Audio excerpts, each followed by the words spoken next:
Guys, good Wednesday afternoon. I'm Jerry Miller, and welcome to the I Love CVille Show. Thank you so much for joining us. We are live in Charlottesville, across Albemarle County, Central Virginia, the Commonwealth country in the world, on the I Love CVille Network. Today, we are presented by Skooma Boutique Dispensary. You may not know this, but the best dispensary in Charlottesville and in Central Virginia is Skooma Boutique Dispensary, with a location on the downtown mall and also the UVA corner on Alleywood Avenue. David and his beautiful wife, Kirsty, have more locations on the near horizon with the fastest growing local dispensary brand in the market, Skooma Boutique Dispensary. We're excited for today's program. Friend Lee Elberson on set, in studio, for about an hour to talk all topics. Anything goes when Elberson is on set. And why don't we go to the studio camera, Judah Wickower, our director, so we can welcome brother from another mother, Lee Elberson, the bull and bear of the show. Definitely. Lee Elberson. How are you, my friend? Doing really well. Yeah, life is great. Had a friend come to visit last weekend. You got a chance to meet him, Blake Hawthorne, big fan of the show. We got to show him around Charlottesville, and I couldn't count how many times he just said, "Wow, this place is so beautiful." So just very lucky to live here. We're fortunate to live here. He's the CEO of Clayborne. He's also one of the owners of 8 Hats. He's on the board of directors of the Community Investment Collaborative. Yep, and the founder and chairman of the board of the Better Future Foundation. Chairman and founder of the Better Future Foundation. So he's got his hands on a number of things locally. I'm going to start with an open-ended question for Lee Elberson.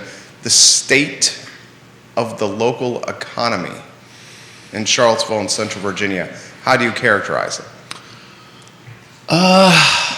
Yeah, I think from a business perspective, I get concerned when I see so many local businesses up for sale. Okay. I think there's a lot of uncertainty in what is going to happen with the economy. I think maybe that's something that's causing that. I feel like we are coming out of the pandemic, and there is a lot more reliability in business, and so the businesses that have succeeded, I think they could continue to strive.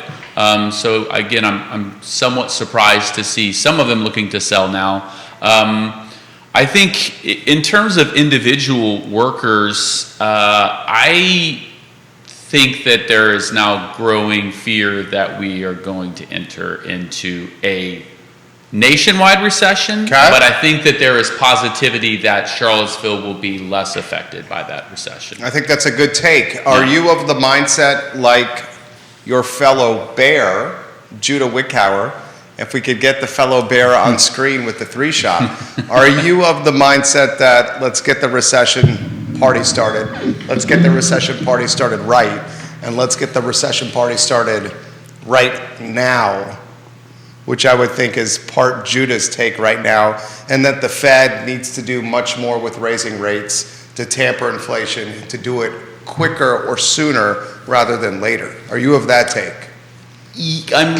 Yes, but with some caution. With some caveats. Some caveats, yes. I think it's dangerous to start a catalyst for a recession without really understanding the implications. And I think that our system is significantly complex, that we don't know exactly what's going to happen in this recession. On the other side of it, I think what makes me more positive about it is if you don't plan for the recession and just sort of let it happen, we know how detrimental that can be to our economy. So if we kickstart it in a way where there is still funding left in the economy, we still have a number of the stimulus money probably still leaking its way through the economy, then that might help us to sort of smooth the transition. And by causing the housing market maybe to cool off, that could potentially be helpful. You just bought a house. Just bought a house. You and the beautiful better half. Close in a week. Close in a week. Yeah. So how did navigating the roller coaster ride that is home ownership, first time home ownership? First time homeowner. How did that go for the Elbersons? What's up, Scott Williams? It is, I think buying a house in the last probably several months has taken all of the excitement out of it. It's so rushed. Yeah. You really have, everything is 110% all the time. And so it's a little nerve-wracking for a first-time home buyer to not have a lot of time to sort of sit on the decision. We saw the house on a Wednesday. The house got posted Wednesday night. We saw it on Thursday, and we had to put an offer in on Friday. Get out of town. Yeah. And I mean, the housing prices, not many of them, I don't think, and Keith Smith could back me up on this, they're not going for what their list price is. You're still having to put in offers pretty high above list price. Probably. Is that what you guys did? Mm-hmm. You, so the negotiator, competitive Lee Elberson that I know, how painful and difficult was it for you to go above list? Well, I think... Because you like to win. I do like to win, yeah. as do you, my friend. Yes, I do. Yeah, well, I like to win, but I also understand how that sort of game is played. And so, yeah, I think we just sort of set our limit. And when the negotiation came and they said, hey, everybody's offer is about the same, do you want to squeeze a little bit more? And I'm thinking, no. There's a reason why you are coming back to us and we're in the top 3 offers. We're going to leave our offer as is. And we're lucky. We put in a very competitive offer, and I realized that it's not always about the price, right? There's a lot of logistics that go into closing. So, yeah, I was very happy with the house. I was happy with the offer that we finally settled. What surprised you about the process? Yeah, that I think, again, that it's not just about how much it is. It's about things like appraisal gap and inspection contingencies, and a well-crafted offer takes all of those into account. So we weren't the highest bid on that house, probably by a long shot. Probably, I don't know, it might have been an offer $20,000 or $30,000 above ours. But ours was well-crafted. And I think, now understanding that, especially in this market, probably having a higher appraisal gap and more lenient inspection contingencies is probably to a seller's advantage, because if the first buyer ends up passing, you have that stigma associated with it, and with the housing market cooling off, maybe the buyers aren't as motivated as they were even a few weeks ago. So, yeah, it is an interesting learning experience, but we are very happy with the house and excited to start the process. Darren giving you props. Happy for Alex and Lee. Darren giving you props. Scotty W. always giving you props. We love you, Scotty Williams. Thank you for watching the program. Camp for Real in the house. John Blair, Que Pasa Amigo. Welcome to the program. Talented Esquire right there. After going through this process and now you're a week away from being a homeowner, are you more or less inclined to say that home ownership is for everyone?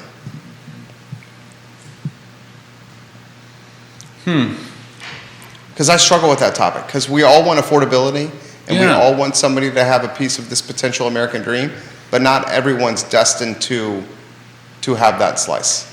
Yeah, I would say I'm probably about the same. I very much enjoyed the renter's life. I know you did. You've said many times on this show is you weren't going to do it. I don't know, that's a landlord problem. Yeah. The little button thingy is not working. Tell the landlord or property management company it's got to be fixed.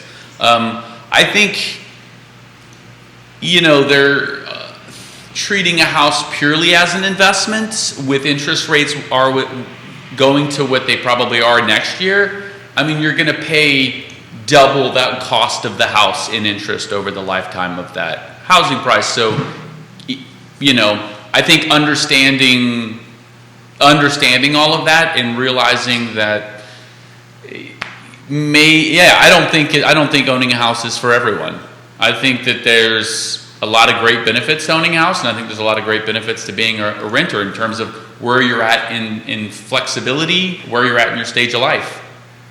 You and I had a discourse in the comment section on a show last week about if a recession, and I don't know how you feel, I think we're in one now, but if a recession transpires, that it's going to further the educational and wealth gap within localized communities. And the thinking will be, if this recession's on the near horizon, or if we're in it already, it's going to be more expensive to live in Charlottesville and not less, more expensive to live near the urban core and not less expensive.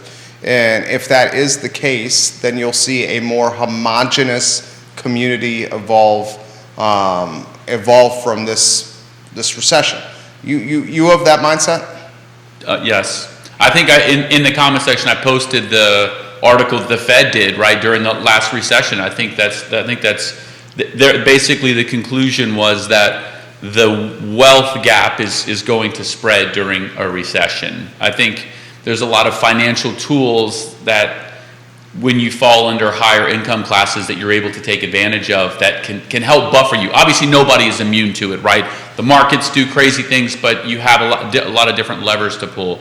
The farther you are on the resource scale, there's no levers left to pull. You have a job and you're sort of subject to whatever wage they're going to pay you, and you don't really have any levers to pull. Have the businesses that you've worked with and the entrepreneurs that you know, are they hesitant or nervous with everything that's going on?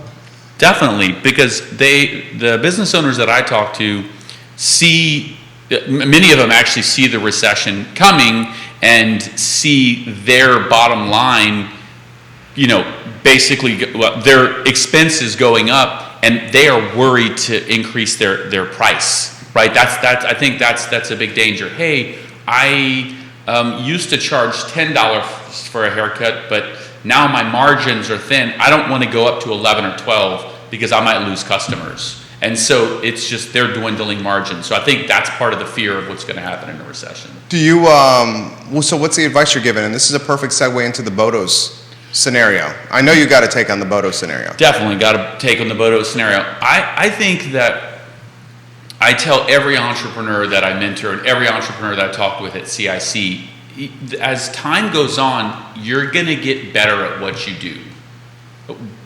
Barring some really odd cases, you're going to get better, more experience. You should charge more. I was very worried the first time we increased our prices, thinking, oh my God, people are going to scatter if we go up $5 an hour on tutoring. We didn't lose any clients. And I think what a lot of entrepreneurs need to recognize is there is definitely a reverse price sensitivity.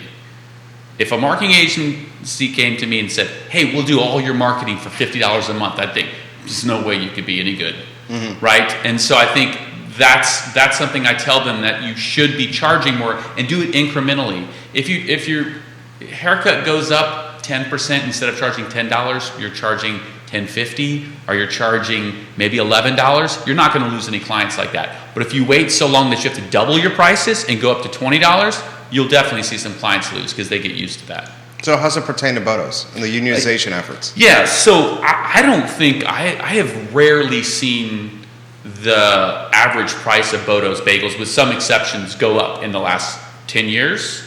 Do you agree with that, Judah? I guess if they've gone up, it's been nominal. I haven't been to Botox often enough to notice that kind of change, but I know every time I've gone in there, it's been very affordable. Price low. Yeah. And that's, I think that's great, but things are getting more expensive. I mean, inflation is a real thing that happens. They 100% have to be paying more. And I'm sure as the business goes on, maybe they find a way to source larger ingredients, but I can't imagine that over the last 5 years they haven't seen their expenses increase. And if their revenue is not catching up, then there's not any more money to pay employees. When does the team member have to ask themselves this? Hey, the average in Botox right now in the corner is $17 an hour. That's pretty darn good for quick serve F&B. When does the team member say, hey, this is the peak of what I'm going to make in this industry, and I just got to understand this is the peak of what the industry, the threshold will allow? Because that seems like that's the peak. That's the pinnacle. The peers or competitors to Botox are not paying these rates. That leads me to believe it's the peak, or what all the space of business will allow to pay. Kevin Yancey's watching in Waynesboro. Bread is labor intensive. Ingredient cheap product, but labor intensive. He's talking about the bakers versus the cost of goods of making the bagels themselves, and he's right. But you see what I'm saying, Judah? When does the team member say, this is all this type of work will allow me to get paid, and realize it's the ceiling? Right. I mean, I think that's part of the overall conversation is how do you account for people affording to live in a city where they have to work. And yes, there are some jobs, like you're not going to get $20 an hour starting off at McDonald's. It's just not going to happen. It can't happen. Maybe in a year or two when the dollar is devalued enough that $20 is meaningless. Yeah, but the point being that some jobs just are never going to pay a living wage, if that's what we're calling it now. And yeah, I think isn't that where we're at here? I think that's where we've always been at. There are always going to be jobs like that. The problem is how do you live in a city or a state where you can't make enough money at a lower tier job?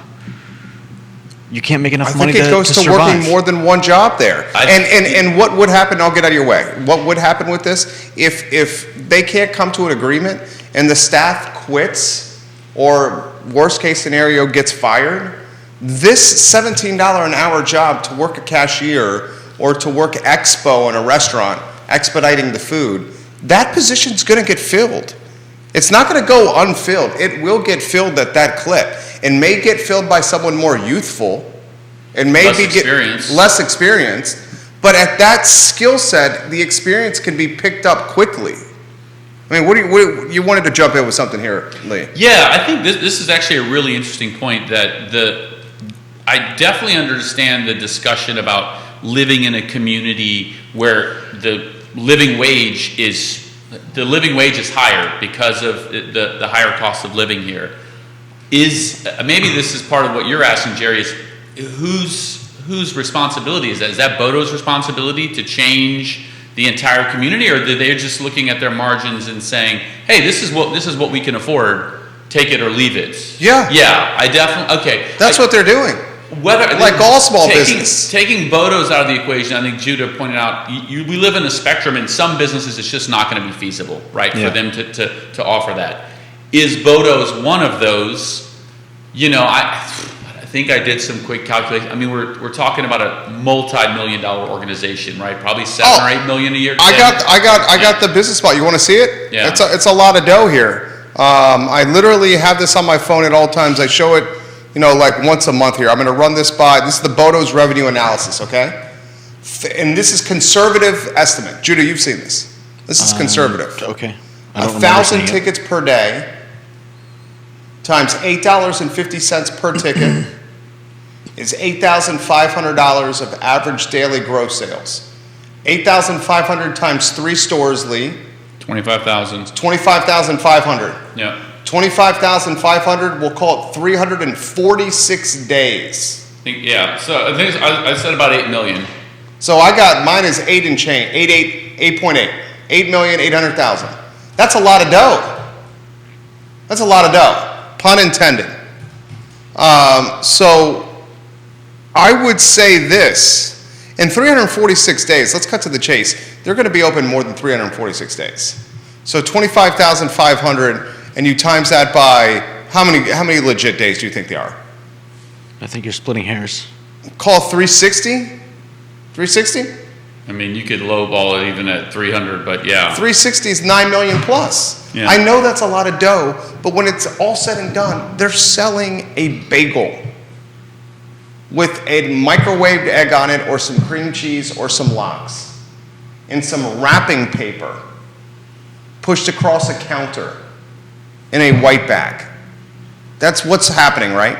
They have a great system. I'll say this, I've been to Boto's many times. Their system works well. Their employees do a great job of communicating. I've rarely had orders messed up, and I've ordered for massive groups, 30 or 40 people. So clearly they've got a system that works really well. Everybody talks about it being an institution. Would people pay 10 or 20% more? So let's say they get an extra 10 or 20. Let's say they charge 20% more for their bagels. Instead of $2.50, you got to pay $2.75. Okay. Or let's say $3. $3. I doubt they would lose. I doubt they would lose many people charging that much more, and they say this money is going to our employees. A lot of businesses do that. You go to Juice Laundry, they break down exactly why they charge so much. Would that work for Boto's? You or go to Boto's not? I mean, that's a good question. You go to Selvage Brewery, Jude, I'm curious of your take. You go to the Selvage Brewery and the Wool Factory, the tip comes on the bill at checkout. The server says to you, to pay our team members what we call living wage, there's 20% gratuity already included in this.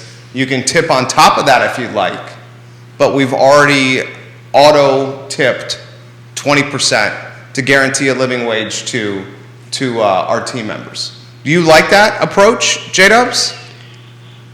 Where like the new bill at Boto's will say, to pay a living wage to these people, we're gonna have another 20% line item on this invoice. Here it is, and it's going directly to team members. You think people in the community would have issue with that? I don't think so. I think it's definitely fair to the employees. I think it, begs the question, why not just stop the whole tipping, BS and just do like what they're doing, roll that 20% into the overall cost and just say, look, our employees don't need tips. We include the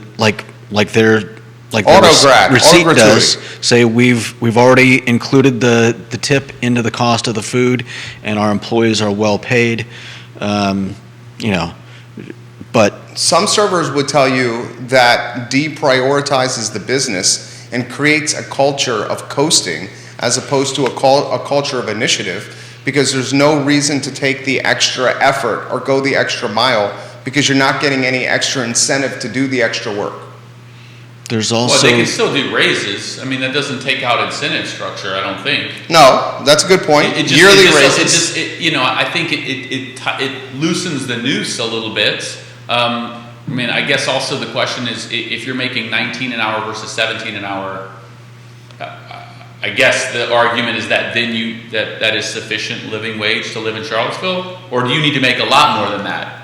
Are we talking about do they need double the rate in order to have a living wage to live in Charlottesville? Because that's the case, then this is academic. Then that gets you to $34 an hour, which is north of 60 G's a year, probably like 64, 65K a year. Yeah. Well, I think that article said that the living wage at this point... $8.19, I believe. It's $18.19 or something change. Like that. But you're right. When does it become a rolling, a goal that you just can't ever meet? Like this year it's 1870, next year it's 1930, and we the employees are in charge of making sure that we match that. I mean, then they've got to be aware of what it is. I mean, who's reporting that number?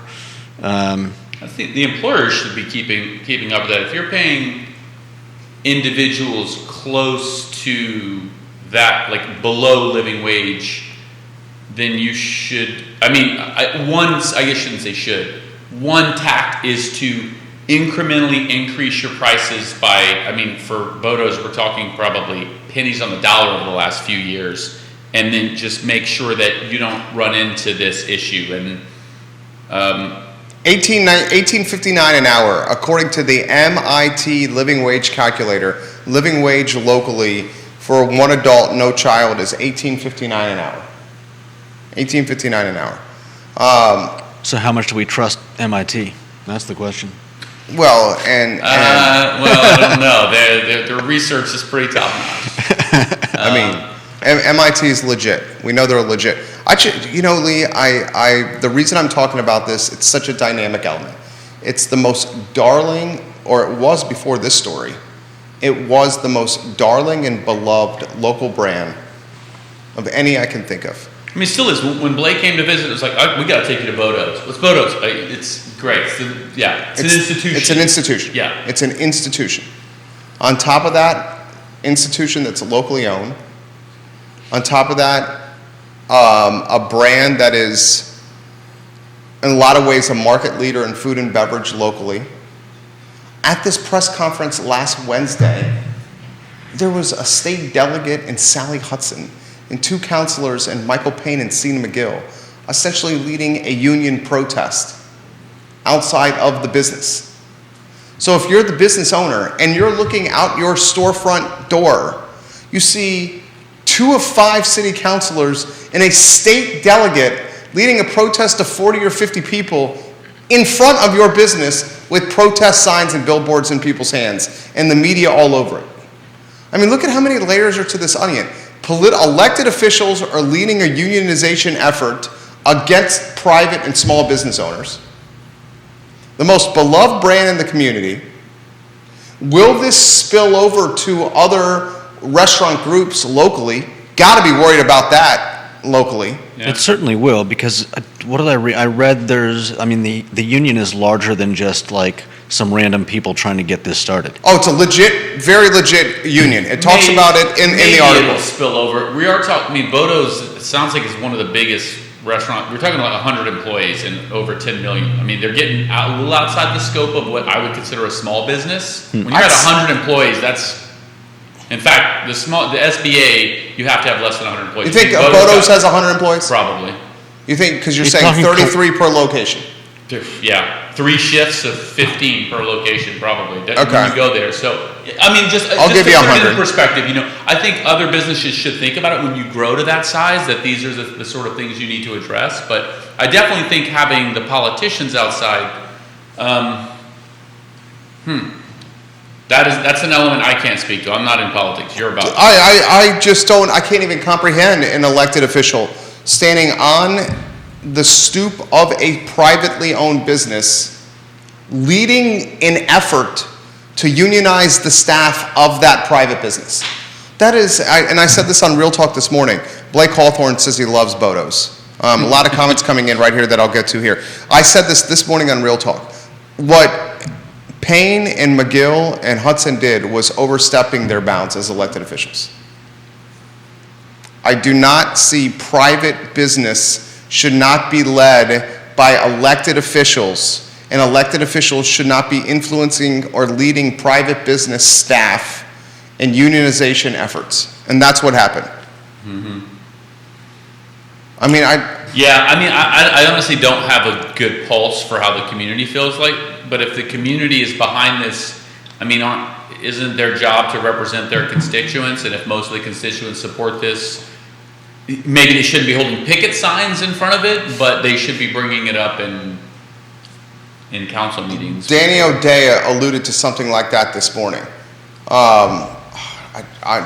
It's a dynamic topic, and I know the folks that are in F&B that are owners are very mindful of what's happening here. And Lee, compounding everything, this is happening at the same time that their cost of goods are going up, that fuel is impacting every aspect of their business.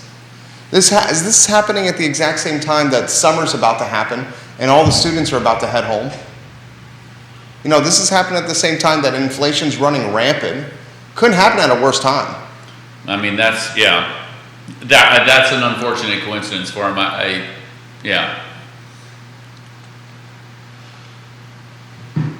I'm not sure. It'd be interesting to poll Charlottesville and see how they feel about Boto's unionizing. I don't know. I've never been part of a union, but the topic came up when my friend was visiting this weekend because he's part of a union, and he says it's the union's job to protect the workers, and if the workers feel like they need to unionize because they need to be protected in terms of living wage and vacation days and working conditions, then that could mean that management hasn't appropriately addressed those. Could be. I'm not saying, I don't know anything about how Boto's is run behind the scenes, but that's the take that my friend gave. That's a good take. Anything you want to add to this, Judah?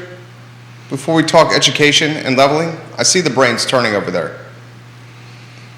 No, I think I just want to reiterate that I feel like this is a smaller symptom of a much larger problem that we're seeing everywhere. And like you said, I don't really think there's an easy answer to this or a lot of it, and we kind of just need to. We kind of just like I said before, we need community. When we're in community, we help each other out. When we start getting fractured and just a bunch of people living in the same city, it becomes a matter of like, oh well, who's that? Who does that matter? Why does that person matter to me? And you feel that's missing from here?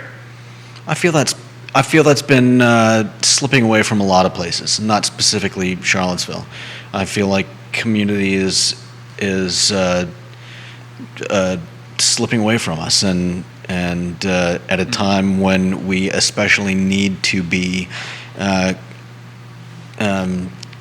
caring and empathetic, galvanized. Yeah, to the people that live near and around us. And I'm not talking about like the guy across, I understand what you mean. The people in your neighborhood, Yeah. the people that live down the street or next door, like being aware that they're tightening their belts and trying to make less last longer is part of community, and I think we need more of that. How are you tightening your belt? Go ahead. I was just going to say one counterpoint to that. I will say that I feel like Charlottesville has a very strong community if you judge it by the density of nonprofits here. Now, I think what Judah is pointing out is I don't think this is an uncommon business problem. As businesses scale, you're driven to create more profits. Especially when you get to the scale that Botox is, and that is counter to paying your employees substantially more. So I think by raising this issue to the community and letting them know we have a big business in Charlottesville that is trying to unionize, I think that is a good thing, with the politics of the councilman aside. So I don't think that, I would like to just affirm, I think Charlottesville has a very strong community in terms of giving back. This is a business issue that I don't think is terribly unique. No, I agree 100% with you. And I already think that they're a market leader in setting the pay standard. But as the business booms and grows and drives more revenue, it's not the business's obligation to share that with everyone. Especially when the team members are already at the pinnacle of pay for the field. Well, they're not at the pinnacle, right? They're making lower than a living wage. I'd say Boto's team members are at the pinnacle of that category of business in pay. Is there any how would you characterize that? Quick serve? Is there any QSR, quick serve restaurant that is paying team members as well as Boto's? I can't think of one, can you? And I don't know if they It's belong the in the pinnacle of quick the serve. profession. Isn't Brazos paying like $22 an hour? Brazos is paying $22 an hour. Wow. I think so. In the Bricks Pizza location, where they're about to have $25,000 a month in rent, I'd be curious to see that number. I thought you posted that on your show at one point. They were hiring people. They were having trouble hiring people. Now maybe that has gone down, but if they want to continue to pinch pennies, that's certainly their prerogative. I think one of two things will happen. They will get negative publicity because people will not see Botox as an institution in the community. They're just trying to make as much money as possible, which is fine, but you can have a profitable business and also have good work and company culture. And if the employees aren't feeling satisfied, then people can make decisions based on whatever criteria they want. And maybe we're overvaluing what it's like to have a community business. Maybe people just want cheap bagels. right? Maybe people don't care about how the workers are treated. And they're like, well, just find somebody less experienced. We don't care if you unionize. I don't think Charlottesville's like that. I think Charlottesville likes to support businesses that treat their workers really well. I go to Firefly a lot because Melissa pays her employees well. She mentions that in there. Hey, we add an extra 10% so that they can have a living wage. And I like supporting businesses like that. That's just me personally. Are you playing any of the games at Firefly? You mean the board games? Or, they have not arcade games. Oh yeah, I've played, well, they don't have a foosball table anymore. I talked about that earlier. Skee-ball. I love skee-ball, pinball. I love all those games. You and I have to play some foosball, though. I would love to play foosball. Yeah. I would love to play foosball. I have a foosball table in my basement. Literally, I do. You do? I do. Oh. I have a Harvard foosball. 3 in the back, the block men. Yeah. You know what I'm talking about? Oh yeah. Yeah. I would love to play foosball with you. I don't know. I'm torn on this topic because of the many layers to the proverbial onion. Do you shop at locations based on how they treat their employees? Sure. Do you think most people in Charlottesville feel that way? I think a lot of people do. Okay. But I think when it's all said and done, it's going to be a commoditized product, and it's a bagel. And what makes Botox so popular? You know why Botox is popular? They're popular because, and maybe even in this order: price point. You get in line, and you know the line is going to move quickly and efficiently. That's why Botox, fast service, price point, fast service. Fast and accurate service. Fast and accurate service. And the food is good. Yeah. That's why they're in business. I don't think it's in that order. I think price is probably, yes, partly, but I think they. What do you think is number one? Food is good or the line moves fast? Line moves fast. Okay, so that's number one. Mm-hmm. So number two, do you say it's food is good or price point? You could combine those, right? It's value, right? Like if the bagels were half as good, but they charge half as much. So you just explain in your top 3 that paying employees was not one of the 3 reasons you went to Botox. I go there because I think that they're. That's your number one reason. No, it's not, but it's in the top 3. That's in your top 3 legitimately?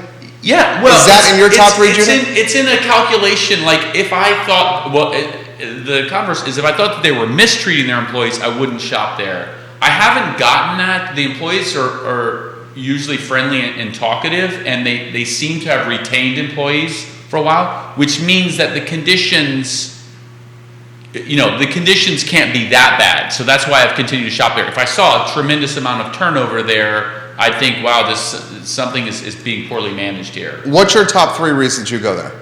I don't know that I've got a top 3, but I tend to agree that that when I shop somewhere, the first thought in my mind is not how much are these people getting paid, but if I knew they were being treated poorly, you wouldn't shop there.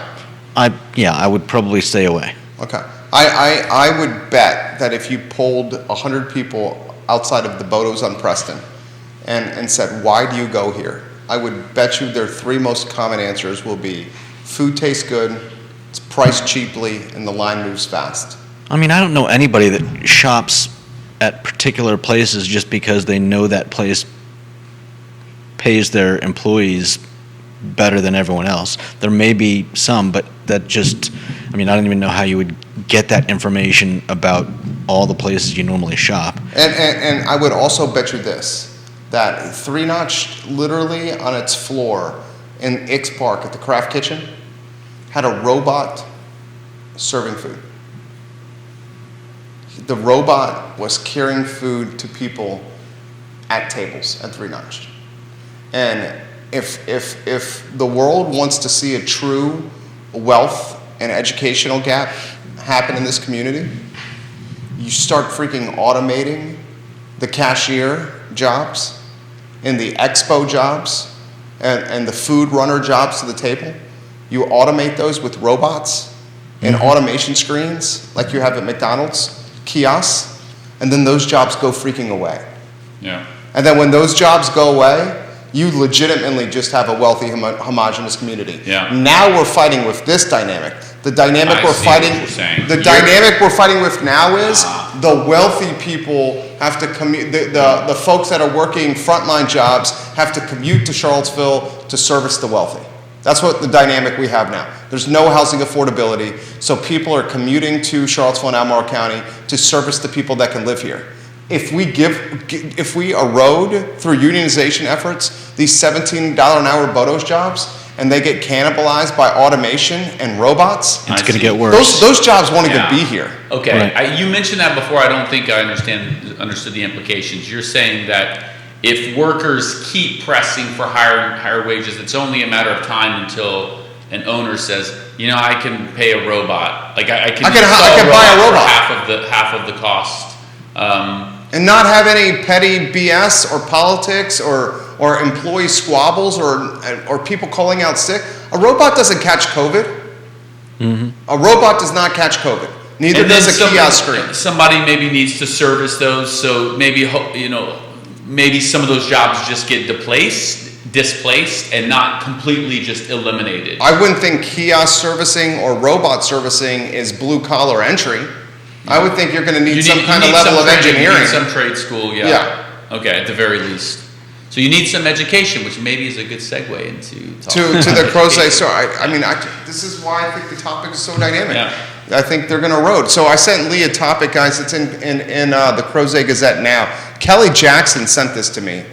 Kelly Jackson, if you're watching the program, let us know. The reason we're talking about this now, Kelly Jackson, is because of you. And it's in the Crozet Gazette. It came out in the Crozet Gazette about a week ago. And the headline is County Schools, Albemarle County Schools, move to unlevel most classes. And unleveling is basically doing away with advanced or honors classes and saying everyone is in the same academic pool and there's not students that have been grouped based on academic performance. It's called unleveling in Albemarle County. And Lee... and it's not just in Albemarle County. There's other places in the country that have done it and are trying to do it. Everybody gets a trophy mentality of education. You don't know the Pythagorean theorem, it doesn't matter. You're going to stay in the class with the smart guys and gals that do know the Pythagorean theorem, that A squared and B squared equals C squared. Dude, I was going to test you. Okay. Miller, good job. How many adults do you think could remember that? I would hope a lot. Yeah. I would hope a lot. What's the point of performing? What's the point of doing well? Yeah, now, I'll just give a disclaimer. I have never worked in the public school system. My experience comes from working with thousands of parents and students. I've worked with students in families in the public school system, in the independent school system, charter school, homeschooled. So I'm trying to take this from a variety of different lenses. But I think the basis of the issue it's highlighted somewhat in that article is that the leveling allows advanced students to keep advancing. All students learn at different paces, and so students who are fast learners or maybe have more of an aptitude for mathematics can advance faster in that class, and students who are slow readers can pace down to what is their pace, and that's essentially why they started leveling. The concerns, I guess, are that it's an inequitable system. We certainly will talk about that in a second. Does it address the psychological effects of a student feeling like they're in the dumb class, I think is what was posted in that article. I think another lens is, are we properly training teachers to be in a single leveled system?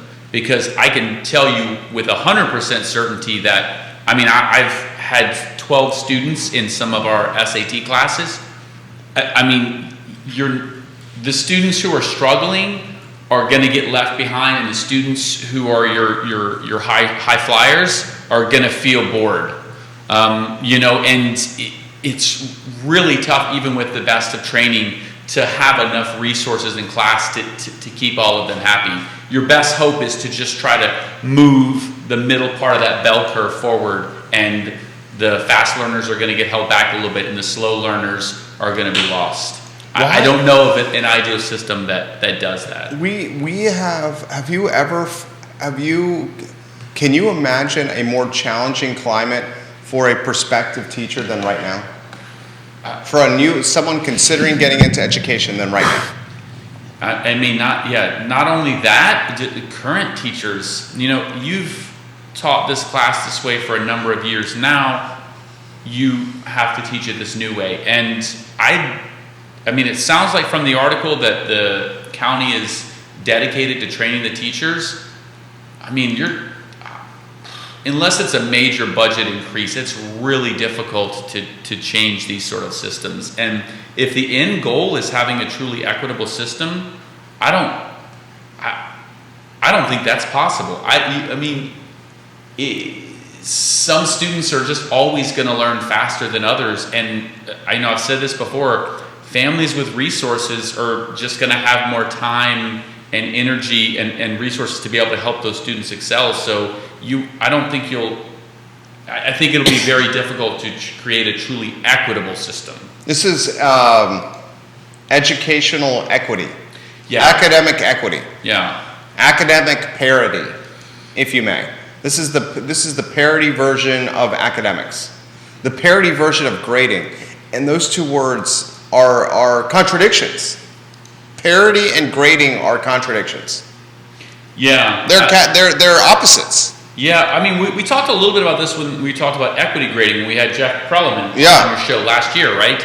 Equity grading is, meant to make sure that we take some of the biases out of grading. I think that seems perfectly reasonable, but taking, here's how I think you could take out leveling in an ideal world.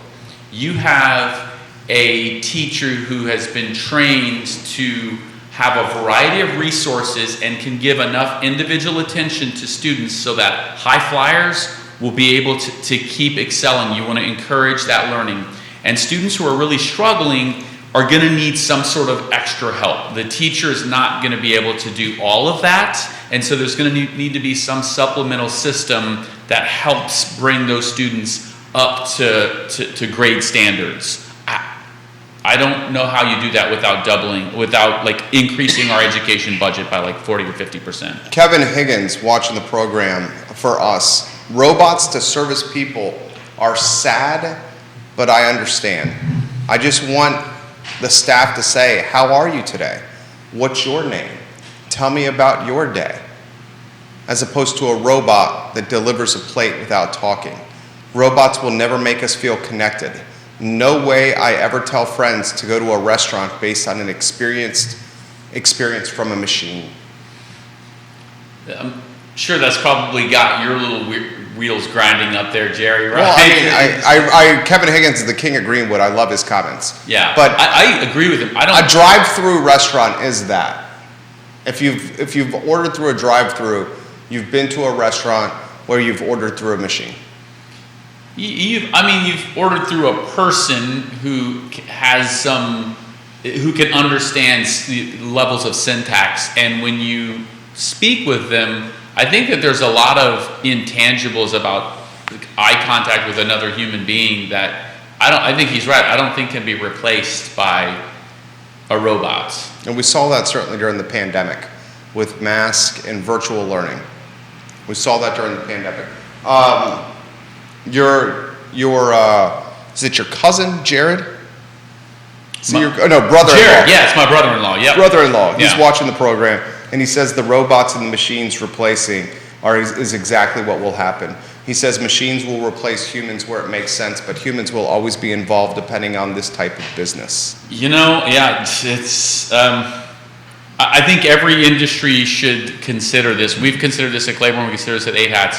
At what point is there a machine that has sufficient understanding of the position and can do a good enough job that it makes sense to get rid of a person? Luckily, it's pretty close. Not with tutoring. Well, I think not we're with Clayborne. a long way with education, but certainly podcast hosting, but a lot of other efforts. I think we're at that threshold.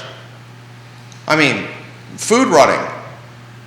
You have you have the robot go there. Now that is definitely an industry. I mean, yeah, like Grubhub, you don't ever interact with the driver. You click a button and the food shows up at your door. Yeah, I think the interactions where there's like a long time genuine contact, I think restaurants are a good example. Like, you get to know your server. If they're good, they're nice to you, you feel well cared for. But I think you're right, a drive-through is not that, and Boto's is probably an extension of that.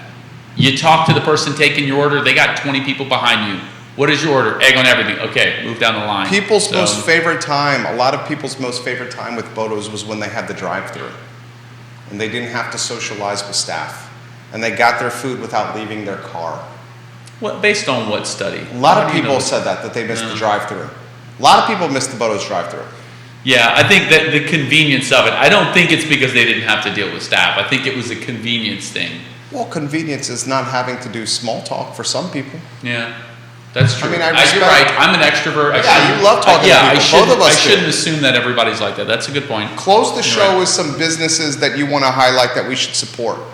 Because that's a passion of yours. Well, number one, I'm going to say, You're right? You're going to say Botanical? Right a block from here. He loves Botanical. Ryan Becklin, yes. She is doing it.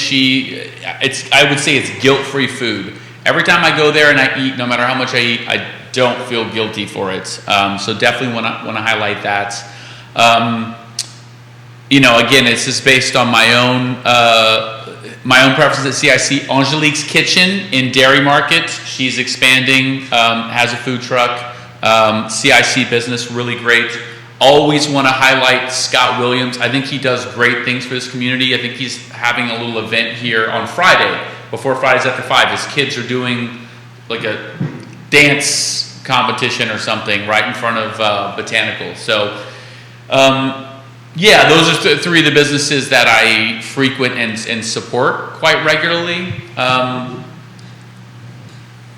There's a couple of businesses just getting started, but I can't say anything just yet because they would probably be upset with me until they actually launch. Yeah, CIC businesses. Okay. Yeah. You're doing big things, Lee Elberson. You're always doing big things. I love following is it Jeep Vader on Instagram? Jeep Vader on Instagram. Yeah, Jeep Vader's, we're preparing for it. We're going to be going 8,547 miles from September to November in that Jeep. You embody the manifest destiny way of life. I respect that, my friend. The man bought a home, closes next week. The man has a sense for adventure. The man has a sense for conscious capitalism, for supporting small business. The man has a sense for triathlons, foosball. Not so much squash anymore. He's been playing less squash. We are going to play that foosball game. You know that, right? Disappointed he's playing less squash. Our squash. standard bet, loser does 10 push-ups. Isn't that our standard bet? We can do that. I will gladly play. We'll probably have to do it at Miller's. Okay, yeah. We can do it because you sold your tape. Yeah, this morning. Lee Elberson, guys, Clayborne Education. He crushes it on the program. Judah Wickower is our director. Did he ask you about a book? We know the next book in the lineup. I know you don't like the B word on this show, but yes, the Bobaverse series. I got to give him book 2 of that. I got a book for you too. Oh, he's got a book for me. I don't mind. You called it the B word one time, right? Like, don't say the B word. Book. Oh God, I love Lee. What's Barking Local in 90 minutes? I believe Angie Gunner, executive director of the SPCA, is going to be here, right? No, I think Britt is. Oh, okay. Coming. Britt and Emily Swecker. It was going to be Emily. Okay. Emily can't make it, so Britt's coming. Okay, Britt's going to be in the house. Lee, you killed it. Thank you. Always love being on the show. I love when you come on the show. We love when he comes on the show. Judah, thank you. I'm Jerry for Lee and Judah. This is the I Love CVille Show. We'll see you in What's Barking Local in 90 minutes. Take care. Dude, the Botox thing, man. That is a hot topic. You're right.